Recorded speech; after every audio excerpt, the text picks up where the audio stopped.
Hello viewers, welcome to One Stop All Poetry Solution. In this video, we are going to discuss about King Canute by William Makepeace Thackeray. So do stay tuned till the end of the video and enjoy watching the video. So without much ado, let's start with the poem. King Canute was weary-hearted. He had reigned for years a score, battling, struggling, pushing, fighting, killing, much and robbing more, and he thought upon his actions walking by the wild seashore. So while King Canute was walking along the seashore, he was tired and exhausted. He had ruled for 20 years at a stretch, and he had spent his time battling, struggling, pushing, fighting, and killing, and also indulged in robbing. So, in order to rise high in his stature, in order to rise to the highest position of the king, in order to become all powerful, he had performed all these activities: battling, struggling, pushing, fighting, killing, and robbing. These are the primary activities. And now that he is aged, he has become old, he is thinking about his activities as he is walking along the seashore, reflecting upon his actions. So it is not only thinking, but also reflections are involved. Not only the see here, the battling and the struggling, pushing, fighting, killing, all these are there.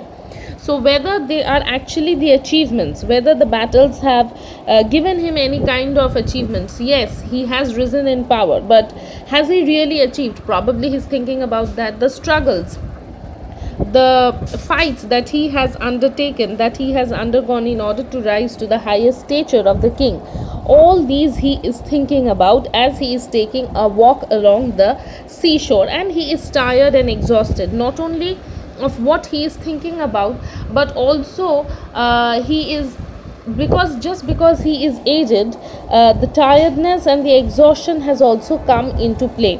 And you will see that this tiredness and exhaustion, later you will find that it is not only because of the age, but also because of his thoughts, his thought processes, his ideas, which has made him aged, which for again he is struggling. This struggle, the battle, it has not yet ended.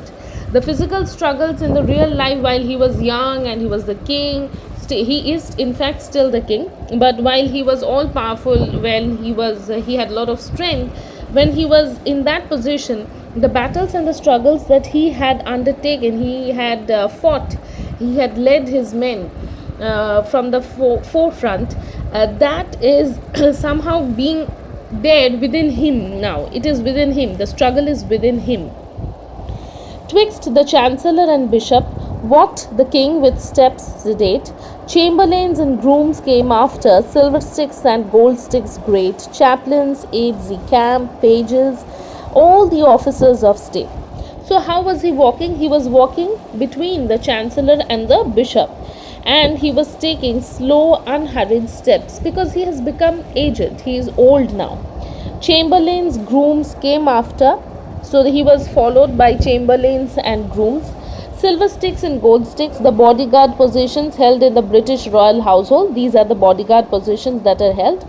And chaplains is a member of the clergy attached to the private chapel, and aides de camp belonging to the military rank. Along with them are the pages, all the officers of the state, all officers of his kingdom, all his courtiers belonging to his royal household, belonging to the royalty, are present with him, because he is the king and he is taking a stroll along the sea beach. So he has to be attended to, he has to be taken care of. So his bodyguards, the other courtiers, everyone is present. So whom do we find here? Chancellor, bishop, king though himself is there. So apart from the king, okay, chancellor, bishop, chamberlains, grooms, silver sticks, gold sticks, chaplains, aides de camp, pages. And what is their identity? Their identity is that they are the officers of the state. Now why I am stressing on this officers of the state, you will understand soon, because being the members of the royal household, staying with the king, staying close to the king is quite important. And why is it important? You will slowly understand through the course of the poem. So the setting, I hope, is clear in your mind now, right? The king, he's taking a walk along the sea beach. He's tired, he's exhausted because he is aged. These are some key points. Okay, he is aged, and he is closely guarded by, and he's walking in fact between the chancellor and the bishop, and there are other people who are following him. So as a king he has led struggles, fights. People have followed him, the soldiers have followed him. Now when he is still the king and yet he is not leading his men, there are also people who are following him. Okay, just see whether you have understood this part or not. And the officers of the state, once you move on to the next section, you will see how their attitude is changing, and in fact their attitude will also change further once we see the next stanzas. Why, you will understand. Sliding after like his shadow, pausing when he chose to pause. If a frown his face contracted, straight the courtiers dropped their jaws. If to laugh the king was minded, out they burst in loud hee-haws. As I was telling in the previous stanza also, why do you think that this close following, this close monitoring, all these things are absolutely necessary? Yes, the king is old, in fact he needs to be taken care of, but look at the way everyone is right, like everyone is eager to please him. Why is this so? So they are moving along with him like a shadow. They're moving along with him like a shadow. So like a shadow, here is the usage, there is a usage of the simile here. Pausing when he chose to pause. So when he stopped, when the king stopped, they also stopped. And if there was a disturbance, expression of disturbance on the king's face, they immediately got disturbed, they immediately got worried, concerned, and there was an expression of surprise on their faces. When the king laughed, they also laughed. That made the king happy, that is what they did. So they burst out in loud hee-haws. The hee-haws are loud, rude laughter. When you laugh, if you pay careful attention to that laugh, it is not to impress or please anyone, right? It comes spontaneously. Now when you're trying to laugh in order to please and in order to impress someone, it is in tune with that kind of a laughter, and it comes with a force. It's not spontaneous, to put it simply, right? So these hee-haws, it's actually the sound of donkeys. They don't understand, they just simply means make that noise. So similarly here, their laughter, the courtiers' laughter, have been compared to the hee-haws of the donkey, the meaninglessness of their laughter. And why do you think they are doing that? It is because they are flattering the king. They are basically sycophants who desire to rise to the higher position, from the lowest rank to the higher position, climb the ladder of the royal household and gain an important position, so that they can stay close to the king, they can earn more, they can enjoy the royalties more. And throughout the poem you will find me repeating these words: flattery, flatterers, sycophants, because that is the primary part. And whom are they flattering? A king who is not immortal. And you will find, again I'm stressing on this word immortal, you will find the king behaving childishly when it comes to question of mortality and immortality. Everyone is flattering him meaninglessly. Okay, but that day a something vexed him, clear to old and young. Thrice his grace had yawned at table, his favourite gleemen sung, when his favourite gleemen sung. Once the queen would have consoled him, but he bade her hold her tongue. So now when the time came for the king to sit for his meals, there was an issue, there was whatever it was, there was something that disturbed or annoyed the king. And that disturbance on the king's face was evident to everyone, be it someone who is old, be it someone who is young. Thrice his grace. So when the king sat at the table, 3 times he had yawned, and that signified his disinterest, his disturbance, something that plagued his mind, something that plagued his heart. His favorite gleeman, even if he was entertained by the professional singer, that still disturbed him. It could not take away his issue of disturbance. It could not take away the thing that was worrying him, that was concerning him. Once the queen came, his wife came to console him, but he bade her hold her tongue. So he immediately asked her to keep her mouth shut. She was asked to hold her tongue. Okay, so no one could understand the reason for his displeasure. So you see the chain of thoughts that is following, that is in the king's mind. We see it stemming basically from the idea from along the seashore, right? Along the seashore, when he was taking the walk, he was already thinking, and then immediately the chain of thoughts started to come into play, and we will understand what is it in the next stanzas also. So it is not all of a sudden. It has started from the very beginning. The thought processes, his reflections, and even he was surrounded by the people. Your thoughts don't stop even whether you are surrounded by people or not. It doesn't matter. So whether it's bad thoughts, whether it's good thoughts, I mean positive or negative thoughts, it will always remain with you, and it is up to you whether you choose to reflect, which one you choose to reflect on. And the king was reflecting upon his battle struggles and everything. So what was actually the worth of these battles? Was it actually worthy? What did he gain? What were his achievements from these battles, from these struggles, from the robbing that he had done throughout his life, till the age that where he is weary and tired? What has he gained? So these reflections, when you actually start to think, yes, it does plague you, it does disturb you. So these are the few things that we have learnt till now. Okay, so be the professional gleeman, the professional singer, the queen, his courtiers, no one could understand the reason of his disinterestedness, of his disturbance, but that he was disturbed, that is clearly evident. Okay, but no one could ask him, because yes, you might also think that, was the king very strict? Was he a kind of a tyrant that they were afraid to ask him?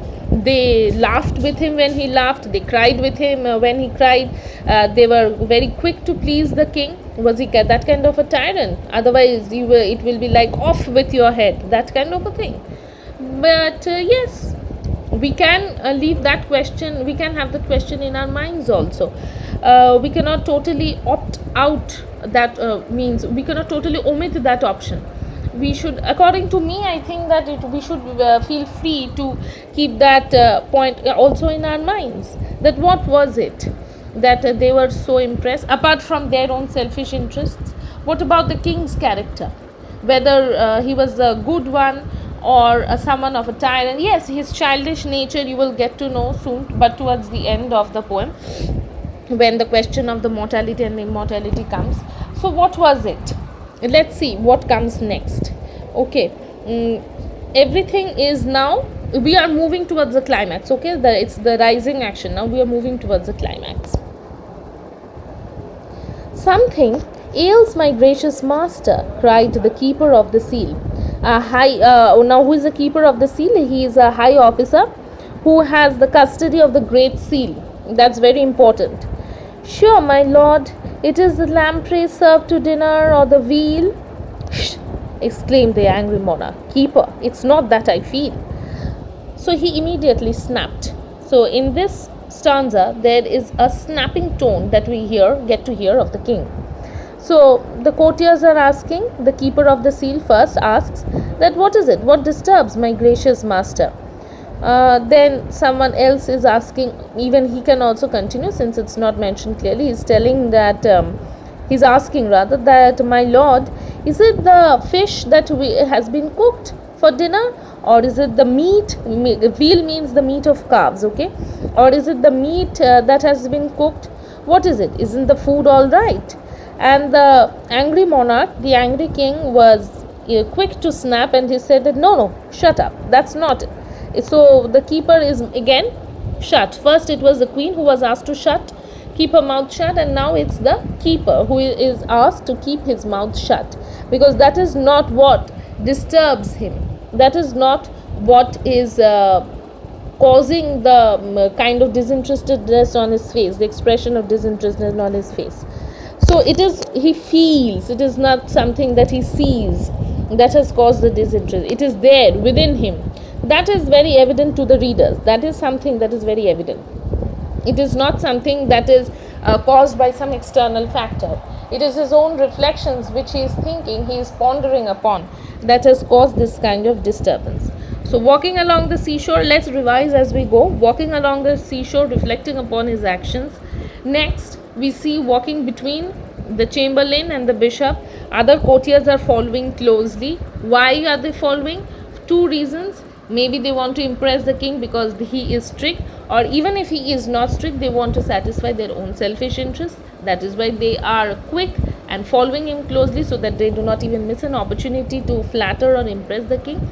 Next, we see, what do we see? We are closely followed by the stanza where he is thinking, and also the courtiers are following him like a shadow, but there is a change of expression on his face, concerned, worried expression on his face. If the king is happy, they also laugh, loud, rude laughter that we get to hear. And if he is sad, they also start immediately shedding their tears. I'm telling this for better understanding. No, it's not that it's literally mentioned here. Now that expression of disinterestedness, that contractedness, comes from what? Something that the king feels within, not some external factor. Clear? 'Tis the heart and not the dinner, fool, that doth my rest impair. Can a king be great as I am? Prithee, and yet know no care? Oh, I am sick and tired and weary. Someone cried, the king's armchair. So this is it. We have come to the main point now, okay? It is within the heart, the king says, and it is not the dinner. So since the courtier cannot understand, the keeper of the seal cannot understand that it is a matter of the heart, not some external factor, he earns the title of a fool. That you are a fool. Can't you understand that I am disturbed from within? That my rest impaired. That is my issue is in the heart, and that is what is taking away my sleep. That is not allowing me to sleep. It's causing disturbance. And he is wondering that so much achievements, so many titles, and everything, whatever the king can have gained during his lifetime, he has all that. And he asks, can a king be great as I am, prithee, and yet know no care? He's asking that, can a king be as great as I am, the greatness that I have achieved, the greatness that I have earned, can any king equal that? And yet I ask you, prithee here refers to, I pray to you, I request you to answer me, then yet be very carefree. Is it possible? I feel very sick. And he moves next and tells that, oh, I feel very sick, tired and weary. The fatigue is not bodily fatigue, it is in his mind. So that is what is it. Someone cried, the king's armchair. So immediately the king is feeling tired. So go get him his armchair. Okay, and immediately the king's armchair was brought for him. So this is very important. It is the matter of the heart, and you see heart is mentioned in capital letters. You cannot miss that. It is written in capital letters, so that is important, and it is not the dinner. So what is it? The king's achievements. So his achievements have made him happy, had made him happy once upon a time, and now it is those achievements that are disturbing him, that is ailing him. He is wondering whether he will be remembered after his death. That is the primary thing. Whether he will be or will not be overshadowed by some king who is more powerful, who has achieved much more titles, has earned laurels more than him. What will he do? Will his name be wiped out from history? Is it possible? And yet be carefree. I don't care whether if someone remembers my achievements or not. Means I should not do certain things, or I should not achieve certain things keeping that in mind, isn't it? Then towards the lackeys Turning, "Quick, my lord," the keeper nodded. Straight the king's great chair was brought him by the footman able-bodied. Languidly he sank into it. It was comfortably wadded. So immediately there was an urgency, and immediately turning to the courtiers, servant, lackeys refer to the servants in uniform. They were asked that, "Go, bring the armchair fast." And the king's great chair was brought to him, in front of him. By whom? By two able-bodied, strong, capable of bearing the weight, able-bodied footmen. And what did the king do? He immediately sank into it. He languidly sank into it. Languidly means drooping, slow, lacking force. So when you relax, do means jump onto the bed before going to sleep with a lot of enthusiasm. You just let it be. You just let it loose. Let yourself loose. You let go of your body and you relax. You let your mind, your body, your head just sink onto the bed, right? So that is it. He allowed himself to sink into the chair. Comfortably wadded. It was comfortably cushioned. Compressed with soft material means it was comfortably cushioned. So he needed some kind of comfort. This comfort that he is getting is physical. That is not going to calm his mind, the turmoil that is going on in his mind.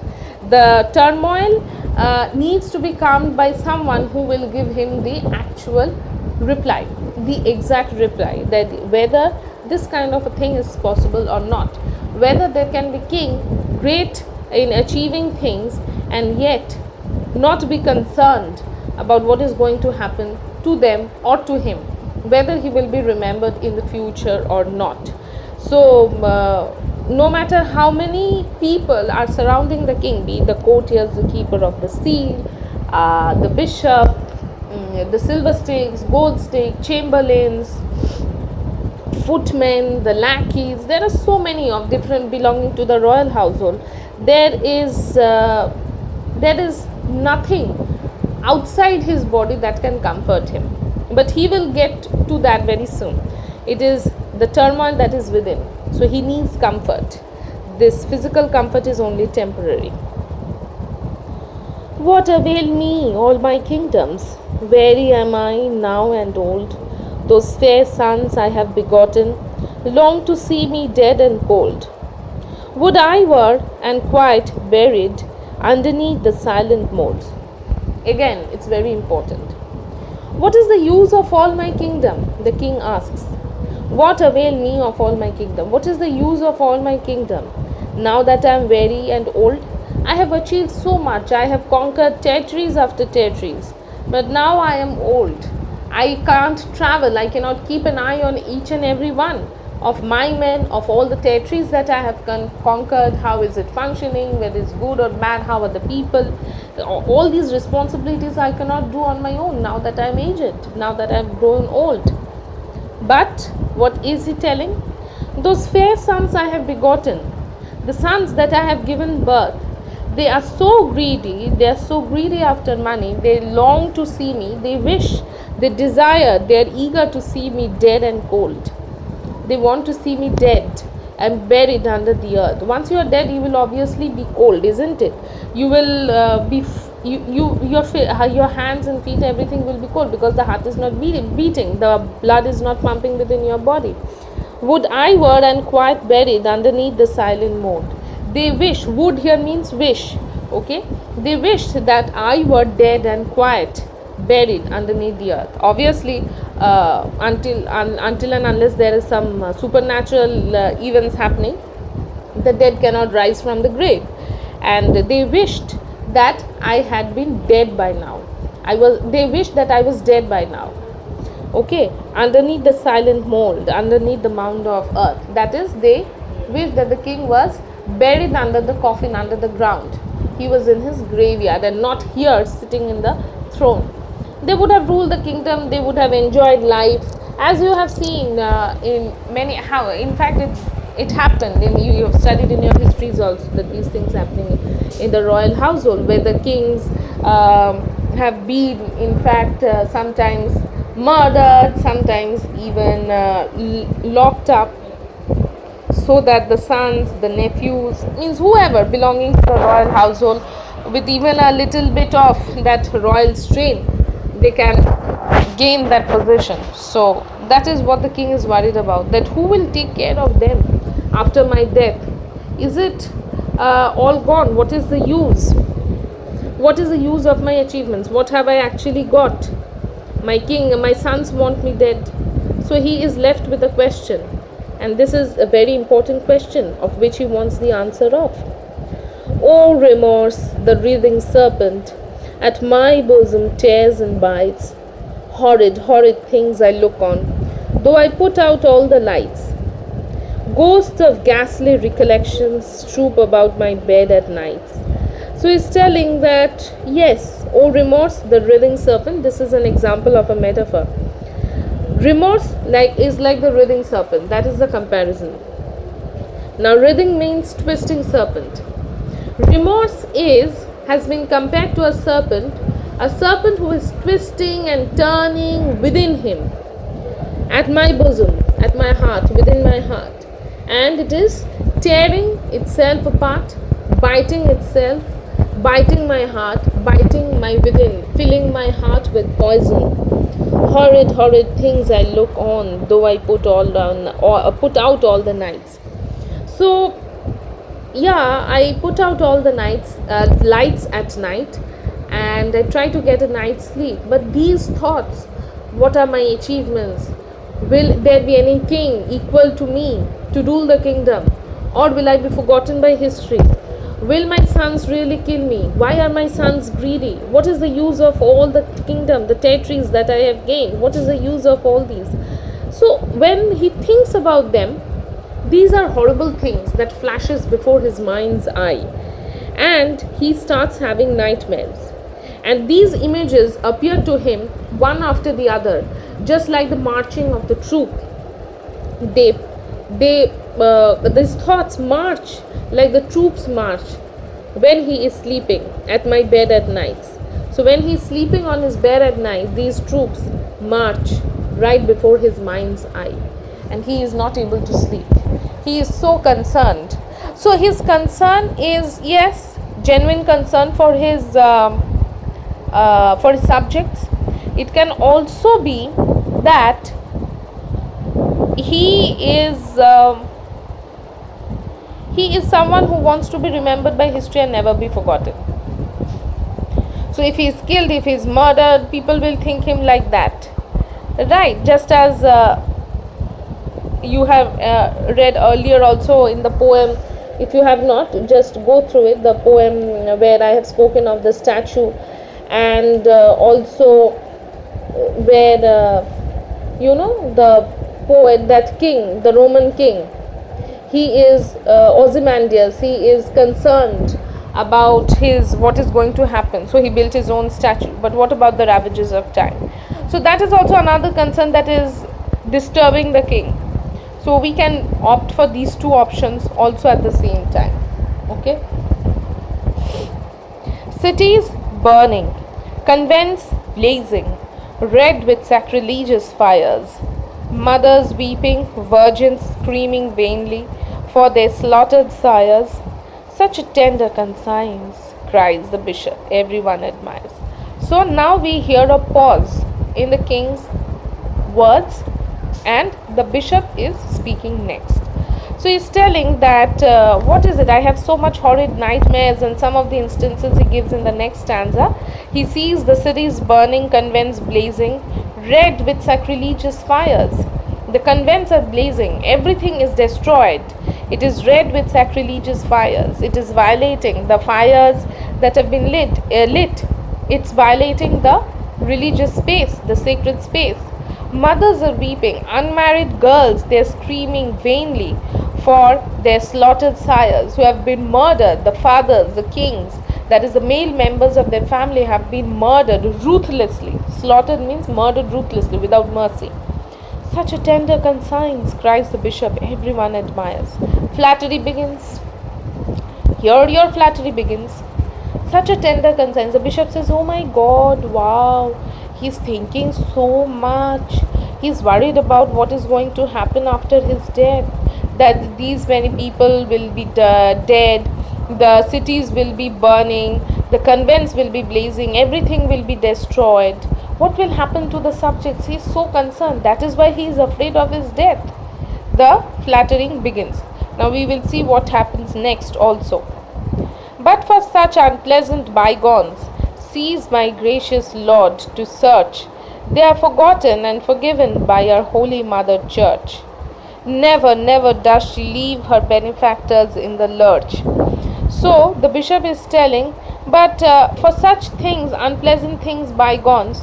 So whatever we read earlier, it is not only the nightmares that he thinks that is going to happen after his death, but also the damages he had done when he was young and strong, when he had raided kingdoms after kingdom, when he had battled, when he had struggled, when he had looted, when he had plundered, when he had killed people ruthlessly.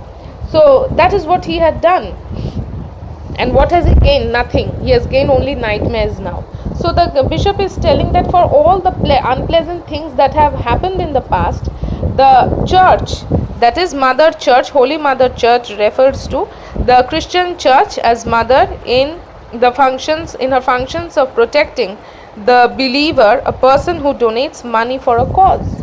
Okay, so the king is someone who donates money in order to maintain these religious institutions. So the bishop has a right to flatter, right? And means he thinks that that is the so. Never, never does she leave her benefactors. The benefactors are never left alone. So the benefactors actually is a person. I read it means together, the meaning of the Mother Church and the benefactors. So the benefactors is a person who donates money for the cause. So the church never lives, the Mother Church, Holy Church never leaves the benefactors alone in this unstable, unsteady situation. He is always there to guide. He is always there to control, always there to show the path. He is always there to show the path, to show the light. So whatever unpleasant things are happening, whatever unpleasant things had happened in the past, the bishop is consoling him and telling that, my gracious Lord, let it be forgotten and let it be forgiven by the Holy Church. So why are you plaguing yourself now? It has already been done and you are our benefactor. So please don't worry yourself. Don't put yourself in this unsteady position. Look, the land is crowned with minsters, which your grace's bounty raised. Abbeys filled with holy men, where you and the heaven are daily praised. You, my Lord, to think of dying? On my conscience I am amazed. So the bishop is telling that, dear king, look around you.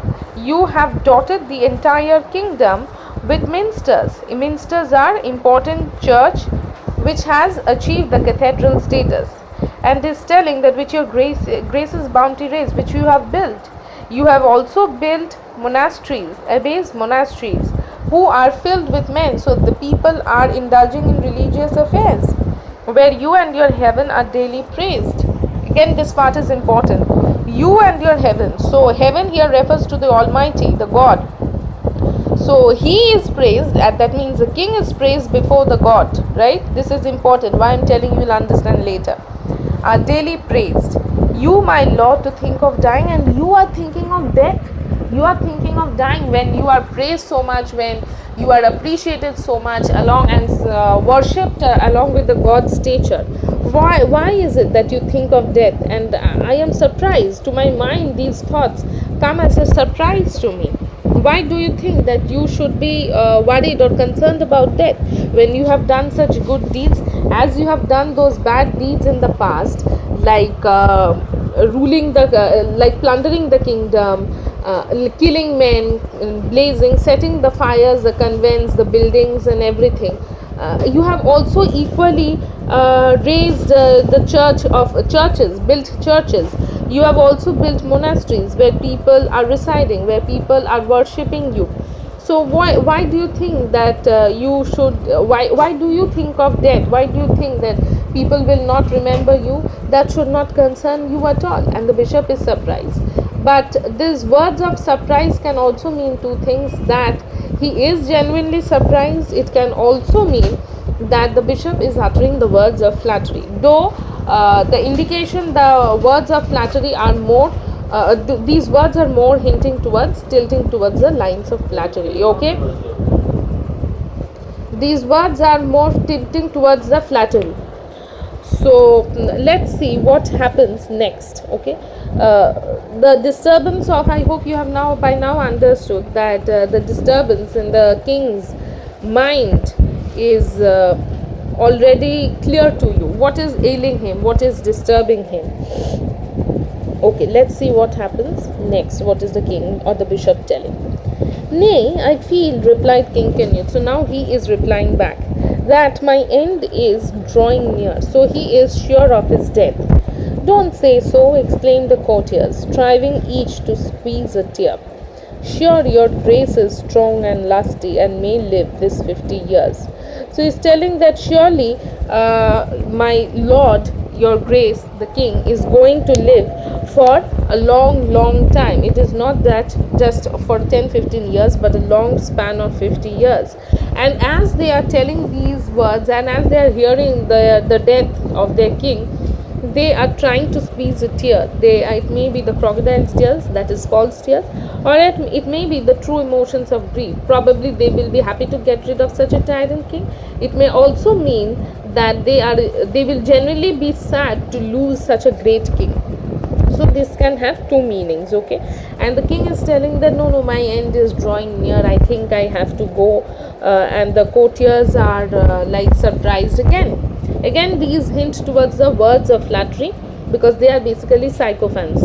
Sure, your grace is strong and lusty. So they are telling that yes, you are very strong, you are healthy, you are hearty, and you may not only live for a short span but also live for 50 years. So why do they tell this? That is not clearly stated, but obviously since they are in the royal household, we can get a hint that what do they basically indicate. Live these 50 years, the bishop wrote, with actions made to suit. Are you mad, my good Lord Keeper, thus to speak of King Canute? Men have lived 1,000, and sure his majesty will do it. So the bishop is telling after this that why 50 years? The actions that the king has done, those are supposed to make him live for a long time, longer than 50 years. So 50 years is simply a matter of probably he's just comparing it with 1 or 2 years. And he is scolding, he is rebuking the Lord Keeper and telling that are you mad? Have you lost your mind? Are you out of your mind that you are speaking like this of King Canute? Men have lived 1,000 years. So there have been men, and he will give the instances of the men in the later stanzas, that there have been men who have lived for so long, so many thousands and thousands of years. And I'm sure His Majesty King Canute will also live for a long time, if not longer than them, at least equal to them for 1,000 years. Again, the bishop is uttering the words of flattery, because if a king is of 60 years and you add 50 to it, I hope you will understand how long, and that is not practically possible. So these words of flattery is meant to ensure that their personal gains, their personal profits, these are not hampered at all. That is their primary concern. Okay, now you will see that in the next stanzas what he is going to tell. He is going to list the names of the men that who are there, who are going to who actually have lived for many years. Adam, Enoch, Lamech, Canaan, Mahalalel, Methuselah. So who are these men? I am going to explain to you. They belong to both the Canaanite and the Sethite lines. These information I've taken from Wikipedia. If you want, you can go through it. Begin with Adam. The Sethite line in Genesis 5 extends to Noah and his 3 sons. The Canaanite line in Genesis 4 runs to Nama. The 7th generation Lamech descends from Cain and is described as the father of Jabal and Jubal from his first wife Ada, and Tubal, Cain and Nama from his second wife Zillah. So this has been taken from Genesis chapter 4 lines 17 to 22 and Genesis 5 lines 1 to 32. So for more details you are free to search up the net. Now he is telling that lived 900 years apiece. So together they have lived for 900 years. That's a long, long time. And mayn't the king live as well as they? Fervently, ardently. So he's telling that fervently. Obviously, he is such a strong, healthy, hearty, lusty. So, and in good spirit, intensity of the spirit. Can he not live for 1,000 years? Obviously, he can. If these men have lived for 900 years alone, then obviously, why not our king? Our king is great as them, greater than them. And he is trying to probably mend his errors, and right away says, no, no, sure, why not, definitely the king can live for 1,000 years. So he's trying to rectify his mistakes, and that is what he is telling.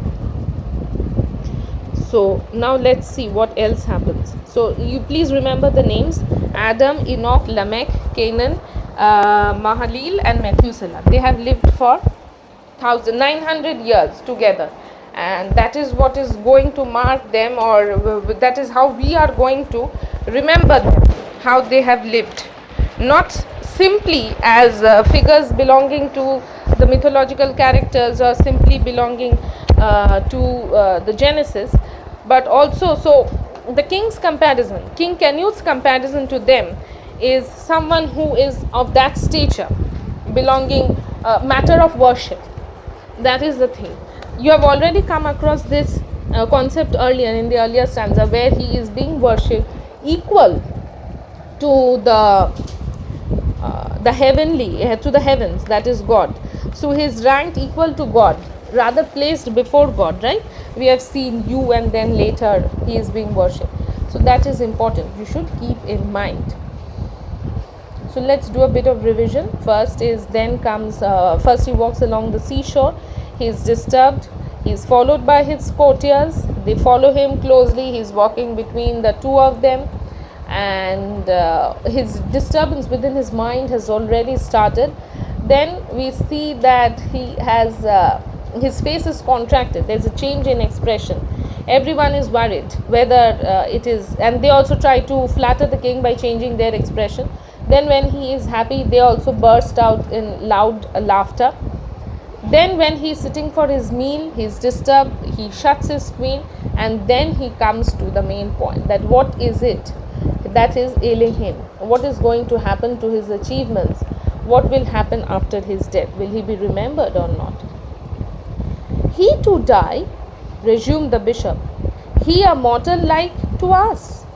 Death was not far for him intended, though communis omnibus. Keeper, you are irreligious for to talk and cavil thus. So the bishop is telling that he referring to the king, he is telling that the king is of such a great stature, of such a heavenly and godly stature, that he, and in fact kings are thought to be God's representative on earth. So keeping that in mind, he is telling that, with also added a bit of twist masala to his flattering words, okay? And he is telling that he to die, King Canute cannot die. Death is something that comes to us, mortals like us, commoners like us. Mortals here refers to commoners like us. Death was not for him intended, though communis omnibus. So it is something meant or common to all. Death is something that is common to all. And though it is common to all, like us, so the king is something above us. He is supposed to be immortal, and it is not intended for him. Death cannot touch him. Again rebuking the keeper, he is telling, Keeper, you are irreligious. You are someone who is lying. You are speaking something blasphemous, okay? For to talk and cavil thus, to raise objections on such trivial matters of less importance. It is like, you know that the king cannot be disturbed. You know that the king cannot be disturbed by death. How dare you speak such words, isn't it? How dare you utter such words of the king dead, living for 50 years or 1,000 years? He is supposed to be immortal. Death cannot even touch him, even if he is the king. It is communis omnibus. It is common to all, but he is not a commoner. So why will death come to him? That is the idea. So look at the heights of flattery. Probably here, I personally feel that flattery reaches the greatest height here in this particular stanza. Okay, now let's see what is going to happen next. Just see whether you are being able to understand whatever that has been explained till now. Then we will move on to the next stanzas. Actually, this is a long poem and it's quite simple, so just be patient as we read. With his wondrous skill in healing, ne'er a doctor can compete. Loathsome lepers, if he touched them, start up clean upon their feet. Surely he could raise the dead up, did his highness think it meet. So now the concept, so long they were talking about King Canute. Now they are talking of the bishop who was telling all these healing words to and for the king. What is being told about the bishop? With his wondrous skill, that is with the bishop's wondrous skill in healing, never a doctor can compete. The powers that the bishop has, that is something that no one can compare, not even a normal doctor can compare. Loathsome lepers, leprosy was a kind of disease where the people lost their motor skills, so and they were not supposed to be touched. So these lepers, if he touched them, if the bishop touched them, if the bishop tried to cure them, they would immediately start up clean upon their feet. Means the lepers would gain their stability, their ability to stand up on their feet. They would gain their strength, they would regain their lost strength. That was the power of the bishop. Surely he could raise the dead up, did his highness think it meet. So okay, never mind, even if the king is dead, if death by chance takes away our king, King Canute, surely the bishop could raise the dead up. So the powers, the healing powers of the bishop are such that he can even raise the king from his death. Okay, he can also raise him from his death. So these are certain words that are quite unnatural. And also another thing that I would like to mention here is that being a religious person, dealing with I call dealing only, dealing with God and churchly and religious matters and affairs, probably the bishop has also understood, if we set aside the flattering point of view that we were talking about so long, if we set aside that, then the bishop has probably understood what is actually disturbing the king, and he is telling these words in order to teach the king a lesson that he is not being able to see, that has been covered, that has his eyes are actually curtained by his love for power, his love for wealth, his pride in his stature, all these things, and that is something he wants to break. That is the reason for which he is also telling these words. So whatever is being told about the bishop, yes, maybe he has that power, but we cannot totally ignore whatever he is telling simply as flattery. Did not once the Jewish captain stay the sun upon the hill, and the while he slew the foemen, bid the silver moon stand still? So, no doubt, could gracious Canute, if it were his sacred will. So the king is telling that, the other courtiers, they are telling that didn't the Jewish captain, he is actually known as Jephthah, the Israeli general, who while he was fighting his enemies, he had the power to stop the movement of the sun and asked the silver moon, that is the moon, to stand still, to stay in its position. So no doubt could the gracious Canute, if it were his sacred will. So he is telling that yes, sure, the king can do that. The bishop and the courtiers are flattering him. This is a kind of a summary that I have stated in one line. So if the king has the power to, if they have the power to stop the sun and the moon, the king has the power to stop death. Might I stay the sun above us, good sir bishop? The Canute cried. Could I bid the silver moon to pause upon her heavenly ride? If the moon obeys my orders, sure I can command the tide. So now he is coming. He wants to be all powerful, just as we had thought about it earlier. So he is telling that if I can stop the moon, obviously I can stop the movement of the tide, can I not? And so he is telling that can I rule over the sun? Basically he is telling that can I rule over the sun, bishop, and I can rule over the moon too, and ask that instead of taking your heavenly ride, that is the ride in the skies, moving up at night, coming up on the skies at night, and if the moon because of the rotation, the movement of the moon, the rotation and the revolution of the moon, you understand that the tides on earth are affected. So he's telling that if the moon can be controlled, obviously the tides can be controlled. They can, if the moon follows or obeys my orders, obviously the tide can obey my orders. So that is his desire, his lust to become all powerful. That is what is disturbing him, and he thinks that now that I have become so old, will I die, will I submit to these natural forces, because he wants to rule over nature too.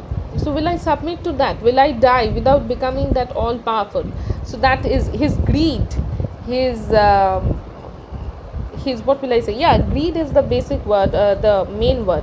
His greed to rise above that position, the position that he is presently in, so that everyone remembers as someone who controlled the sun, just as we are talking about the Jewish captain and all. So that greed is very evident here, and the bishop was, yes, quick to understand that. If you compare the meanings, the expression that I had used, you will understand what I am telling. Will the, and he questions, King Canute continues with the question, and he tells, will the advancing waves obey me, bishop, if I make the sign? Said the bishop, bowing lowly, land and sea, my lord, are thine. Canute turned towards the ocean.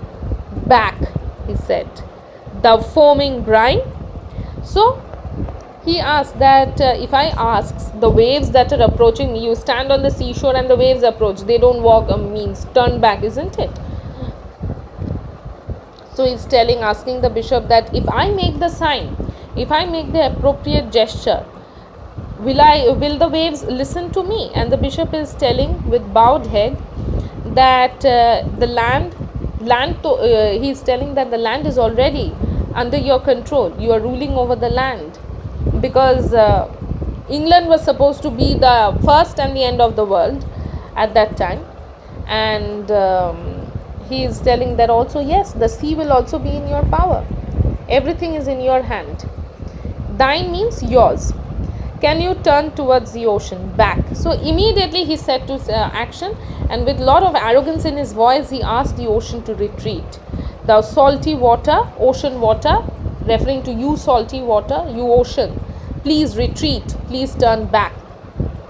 From the sacred shore I stand on, I command thee to retreat. From the shore that I am standing, sacred because he thinks himself to be God, he thinks himself to be all powerful. That is why the land that he is standing on is sacred. And from this sacred land that I stand, I ask you to retreat, turn back, venture not, you dare not come, thou stormy rebel, to approach thy master's seat. I am your master, I am commanding you, because only if you are a master, then only you can command someone, right? If you are a leader, though a leader has different qualities rather compared to a master, but never mind. Venture not, thou stormy rebel, to approach thy master's seat. You dare not come and approach my seat or take my position. Do not even think of that. Ocean, be thou still. I bid thee, come not nearer to my foot. So you dare not come near my feet. I ask you to stand still.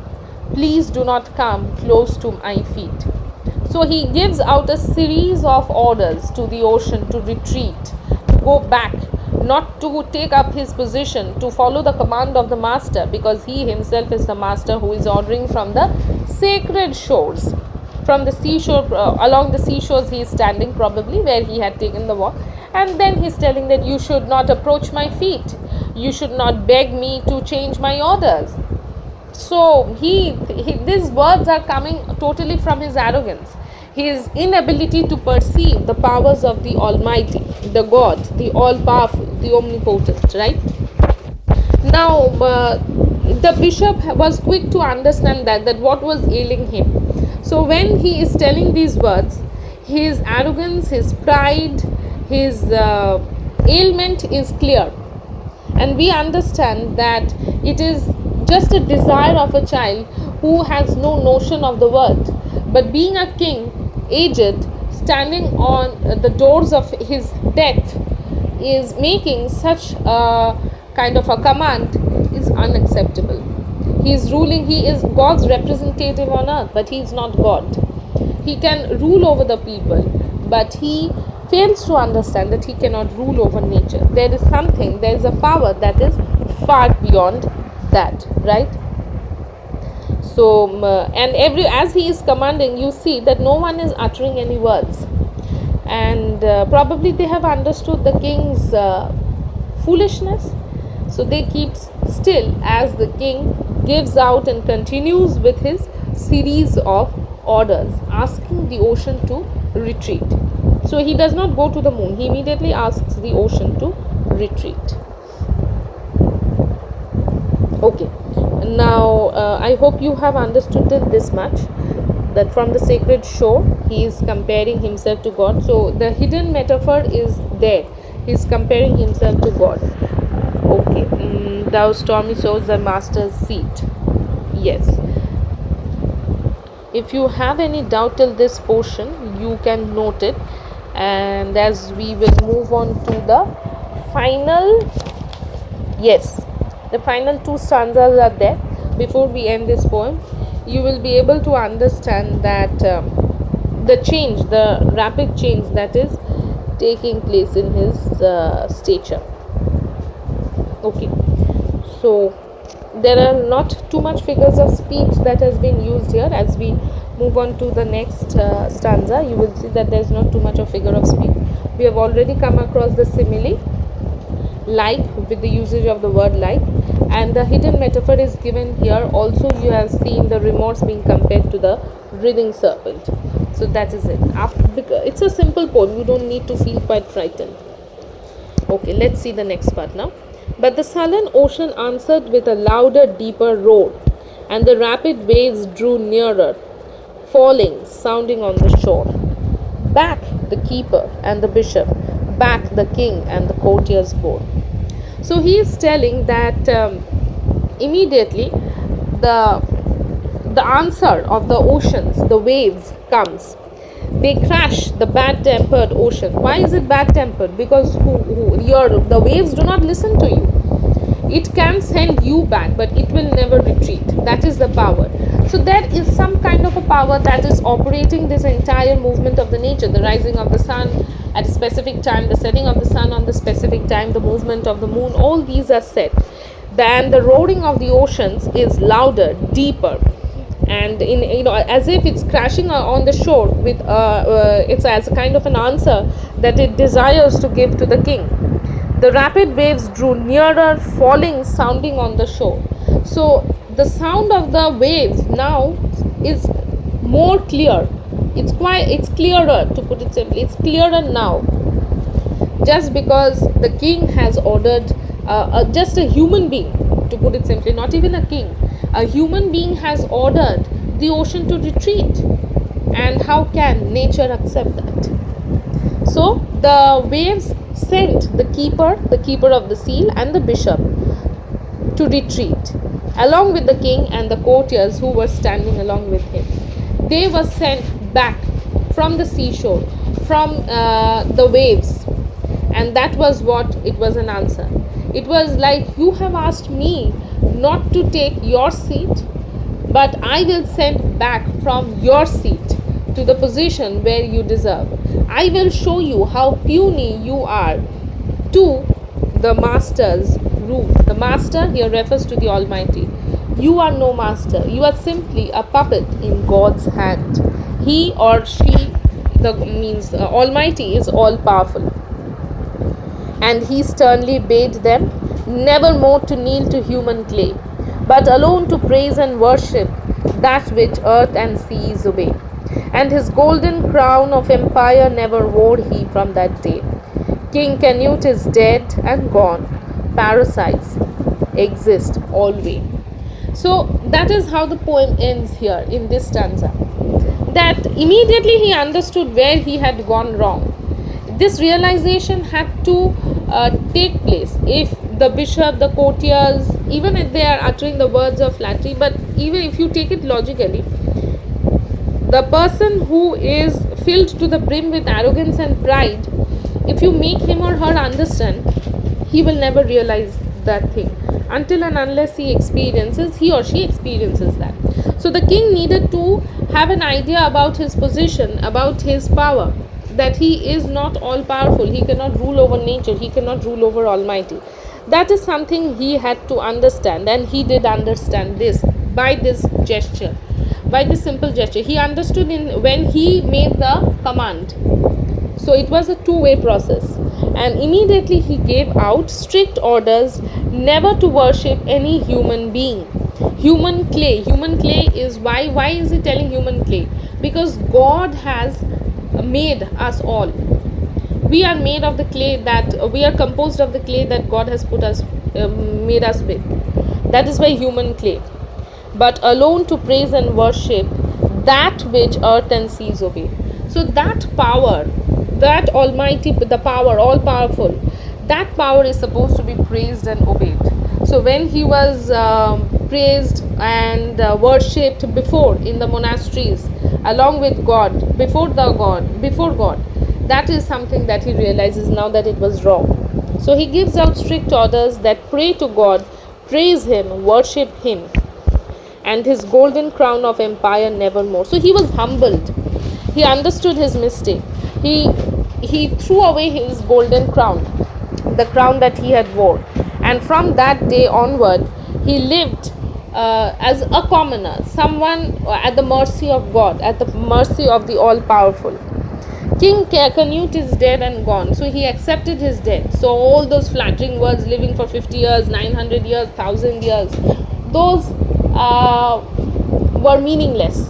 It was communis omnibus, and death does not spare anyone. Parasites exist always. So parasites, the sycophants, the flatterers, who do live upon these kings, who are upon these foolish ideas, they will always be existing. It may hint at the courtiers also, it may hint at the other people also. They will always exist. So that brings us to the end of the poem. I hope you have enjoyed it. Please do like, share and subscribe, and do stay tuned for further updates. Thank you. Happy learning.